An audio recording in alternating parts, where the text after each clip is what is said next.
Hello friends, সবাই কেমন আছো? আমি ভালো আছি। এবারে তোমাদের সামনে নিয়ে চলে এলাম একটা মাটির ঘট। এর আগের বারে ছিল মাটির গ্লাস, এবারে মাটির ঘট। যদিও আমার কাছে এরকম ঘট আরও বেশ কিছু আছে, চেষ্টা করব পরবর্তী আরও কিছু ডিজাইন দিয়ে বাকি ঘটগুলো করার এবং তোমাদের কাছে শেয়ার করার। আমার কাছে বেশ কিছু কালারও পড়ে আছে, সেই কালারগুলো তাহলে কমপ্লিট করতে পারবো।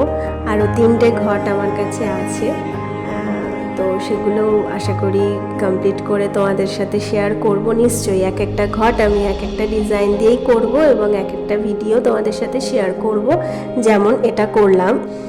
আবারও বলছি, আমি খুব ভালো কাজ করি বা পারি সেটা নয়, আমি শুধুমাত্র ইচ্ছে হয় তাই করি। আমি সেরকমভাবে কোনো দিন সেইভাবে আঁকা শিখিনি, যাও বা টুকটাক শিখেছি, তাই সেই বিদ্যাই কাজে লাগাচ্ছি। আর করতে ভালো লাগে তাই করছি, আদারওয়াইজ কিছু নয়। ভালো লাগে, মনটা ভালো লাগে এইসব কাজ করলে। তোমাদের সাথে শেয়ার করি, সেটা ভালো লাগে, এগুলোই আমার ভালো লাগা। ব্যাস, সবাই ভালো থেকো, ধন্যবাদ।